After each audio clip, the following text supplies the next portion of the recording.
ਤੁਹਾਡੀ ਜਿਹੜੀ ਖਿਦਮਤ ਕਰਨੀ ਉਹ ਇਸ ਲਈ ਕਰਨੀ ਕਿ ਮੇਰਾ ਪਿੰਡ ਹੈ ਜਿਹੜਾ ਮੈਂ ਇਸ ਪਿੰਡ ਜਾਂ ਜਲੰਧਰ ਜਾਂ ਛੋਟੀ ਨਾਗ ਜਾਂ ਕੋਈ ਵੀ ਆ ਜਿਹੜੇ 10 12 15 ਪਿੰਡ ਨੇ ਇੱਥੇ ਮੈਂ ਜਿਹੜੀ ਖਿਦਮਤ ਕਰ ਸਕਦਾ ਹਾਂ ਅਗਰ ਅੱਲਾ ਨੇ ਮੈਨੂੰ ਇੱਕ ਮੌਕਾ ਦਿੱਤਾ ਹੈ ਇੱਕ ਅਹੁਦਾ ਦਿੱਤਾ ਹੈ ਤੇ ਮੈਂ ਉਹ ਖਿਦਮਤ ਕਰਾਂ।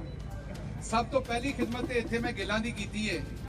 2.5 ਸਾਲ ਲੱਗੇ ਮੈਨੂੰ ਦੱਸਣ ਨੂੰ ਵੀ ਗਿੱਲ ਮੁਸਲਮਾਨ ਹੁੰਦੇ ਨੇ। ਸਹੀ ਹੈ ਨਾ ਜੀ। ਬਾਕੀ ਵੀ ਸਾਰੇ ਇੱਥੇ ਜੱਟ ਬਰਾਦਰੀ ਸਾਡੀਆਂ ਗੋਤਾਂ ਬੈਠੀਆਂ ਨੇ ਪਰ ਗਿੱਲਾਂ ਵਾਸਤੇ ਕਿ ਹੁਣ ਲੋਕਾਂ ਨੂੰ ਪਤਾ ਲੱਗ ਗਿਆ ਵੀ ਇਹ ਮੁਸਲਮਾਨ ਹੁੰਦੇ ਨੇ।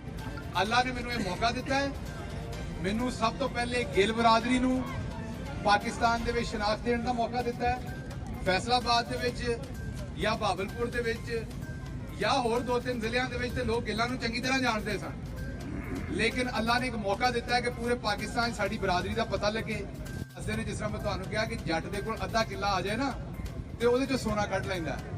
ਮੈਂ ਤੇ 10 ਸਾਲ ਅਮਰੀਕਾ ਹੀ ਦੱਬ ਕੇ ਹਲਵਾਇਆ ਹੋਇਆ। ਰੱਬ ਨੇ ਘਰ ਵੀ ਦਿੱਤੇ ਨੇ, ਇੱਥੇ ਵੀ ਦਿੱਤੇ ਨੇ, ਅਮਰੀਕਾ ਵੀ ਦਿੱਤੇ ਨੇ। ਹੁਣ ਆਨੇ ਅਸਲ ਮੁੱਦੇ ਦੀ ਤਰਫ। ਦੇਖੋ ਗੱਲ ਇਸ ਤਰ੍ਹਾਂ ਹੈ ਕਿ ਇਹ ਮੇਰਾ ਪਿੰਡ ਹੈ।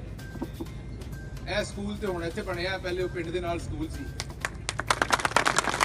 ਉੱਥੇ ਮਾਸਟਰ ਬਸ਼ੀਰ ਸਾਹਿਬ ਨੇ ਇੱਕ ਵਾਰੀ ਮੈਨੂੰ ਕੁੱਟਿਆ ਤੇ ਫਿਰ ਮੇਰੀ ਭੂਆ ਨੇ ਮਾਸਟਰ ਬਸ਼ੀਰ ਨੂੰ ਕੁੱਟਿਆ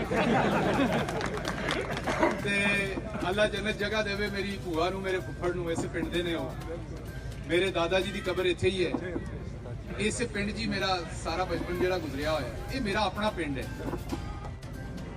ਇੱਥੇ ਚੌਧਰੀ ਸਾਹਿਬ ਬੈਠੇ ਨੇ, ਮੈਨੂੰ ਨਜ਼ਰ ਨਹੀਂ ਆ ਰਿਹਾ, ਮੈਨੂੰ ਖਾਸ ਕਹਿ ਕੇ ਆਏ ਸਨ, ਸਾਹਮਣੇ ਬੈਠੇ ਨੇ।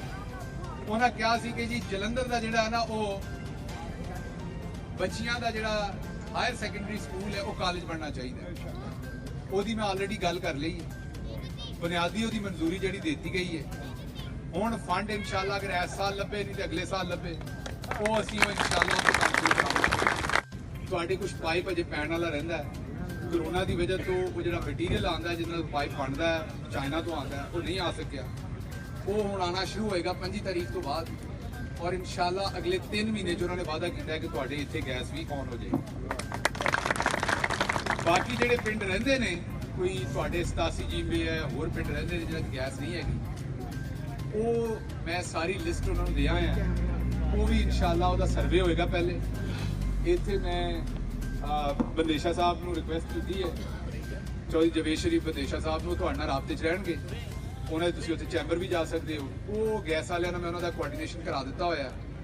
ਉਹ ਇੱਥੇ ਸਰਵੇ ਹੋਏਗਾ ਪਹਿਲੇ ਜਿਹੜੇ ਪਿੰਡਾਂ 'ਚ ਨਹੀਂ ਹੈਗੀ। ਉਸ ਤੋਂ ਬਾਅਦ ਅਸੀਂ ਉਹਨੂੰ ਧੱਕਾ ਲਾਵਾਂਗੇ। ਜਿਹੜਾ MNA ਨੇ ਜਿਹੜੇ ਸਾਡੇ PTI ਦੇ ਇੱਥੋਂ ਚੌਧਰੀ ਰਜ਼ਾ ਨਸਰੁੱਲਾ ਘੁੰਮਣ ਸਾਹਿਬ, ਮੈਂ ਉਹਨਾਂ ਦਾ ਬੜਾ ਹਮਾਇਤੀ ਸਾਂ ਜਿਸ ਵੇਲੇ ਉਹਨਾਂ ਨੂੰ ਟਿਕਟ ਲੱਭ ਰਹੀ ਸੀ। ਖਾਨ ਸਾਹਿਬ ਨੂੰ ਮੈਂ ਵੀ ਰਿਕੁਐਸਟ ਕੀਤੀ ਸੀ, ਅੱਛੇ ਆਦਮੀ ਨੇ। ਉਸ ਤੋਂ ਬਾਅਦ MPA ਨੇ ਮਲਕ ਉਮਰ ਫਾਰੂਕ ਸਾਹਿਬ, ਤੁਸੀਂ ਉਹਨਾਂ ਨਾਲ ਰਾਬਤਾ ਕਰਨਾ। ਦੋਵੇਂ ਅੱਛੇ ਆਦਮੀ ਨੇ, ਦੋਵੇਂ ਕੰਮ ਕਰਨਗੇ। ਜਿੱਥੇ ਉਹਨਾਂ ਨੂੰ ਮੇਰੇ ਧੱਕੇ ਦੀ ਲੋੜ ਹੋਵੇਗੀ ਮੈਂ ਲਾਵਾਂਗਾ ਇਨਸ਼ਾਅੱਲਾ। ਜਿਹੜਾ ਵੀ ਇਸ ਇਲਾਕੇ ਵਾਸਤੇ ਮੈਂ ਕੁਝ ਕਰ ਸਕਦਾ ਹੋਇਆ ਉਹ ਮੇਰੀ ਜ਼ਿੰਮੇਵਾਰੀ ਹੈ ਕਿਉਂਕਿ ਮੈਂ ਇਸ ਮਿੱਟੀ ਦੇ ਵਿੱਚੋਂ ਹੈ। ਇਸੇ ਮਿੱਟੀ 'ਚ ਮੈਂ ਖੇਡਿਆ, ਇਸੇ ਮਿੱਟੀ 'ਚ ਮੈਂ ਵੱਡਾ ਹੋਇਆ। ਤੁਹਾਡੇ ਪਿਆਰ ਦਾ ਇੱਕ ਵਾਰੀ ਫੇਰ ਸ਼ੁਕਰੀਆ। ਤੁਹਾਡੇ ਨਾਲ ਮੁਲਾਕਾਤ ਹੁੰਦੀ ਰਹੇਗੀ। ਆਪਣਾ ਖਿਆਲ ਰੱਖੋ।